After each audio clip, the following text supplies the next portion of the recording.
reason I started Make Love Not Porn was actually a total accident, in the sense that I date younger men who tend to be men in their 20s.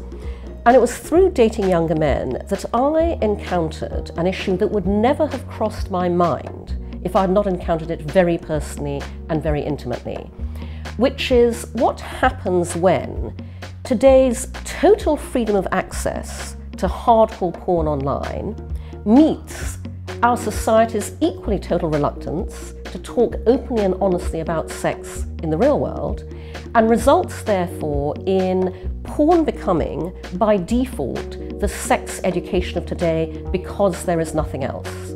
The issue I'm tackling with Make Love Not Porn is not porn.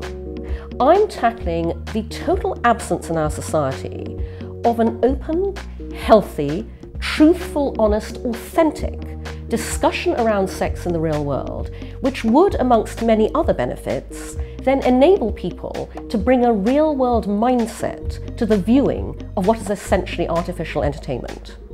The average age at which a child first sees hardcore porn online today is 8. This has been borne out by studies, and I have to tell you it is also true in my own direct anecdotal experience.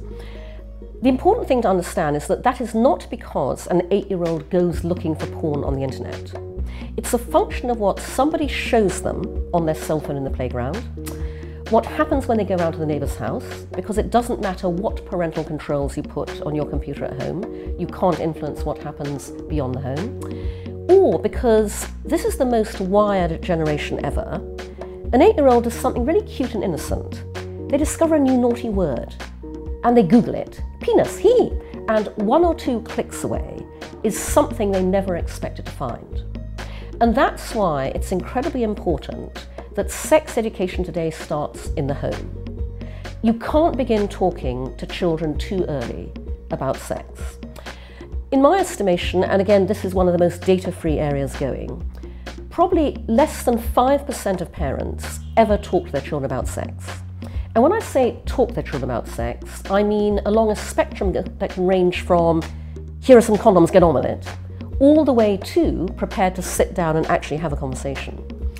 And back in my day, if you were, one of those less than 5% of parents prepared to have the conversation used to be logistical. The conversation used to be, this goes into this, when a man loves a woman, the birds and the bees.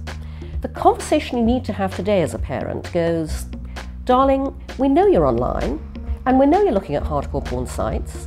That is the conversation they need to have, but they will find it enormously difficult to acknowledge that. And so that is why I'm doing what I'm doing with Make Love Not Porn. But it's also why I say to parents, you can't begin talking openly to your kid about sex too early. And I don't mean you have to have the conversation. What I mean is, the very first time your child asks something to do with sex, or, touches themselves in the bath or whatever, almost the way you react is more important than what you say. It's enormously important that you actually show that you can talk about this openly, honestly, and candidly, and open the dialogue then for a channel of communication you very much want to remain open through their childhood and through their teens, so that they will continue to talk to you about sex, because that is the absolute front line when it comes to combating the impact that the internet and online porn are having on children and young people today. And so when you ask me, what can we do through digital media and through the internet to address issues like this? I go, take away the hypocrisy, take away the puritanism, take away the ridiculousness. Acknowledge that technology has created these issues and technology can solve them, and then help everybody who is trying to use technology to make the world a better place. I engage as a tech entrepreneur in conversations every day. I read blogs, I go to conferences that discuss the impact of technology on human behavior.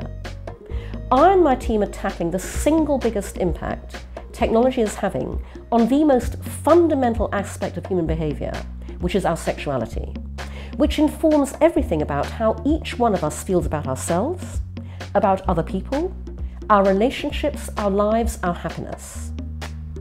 And yet, very few people are prepared to face up to this.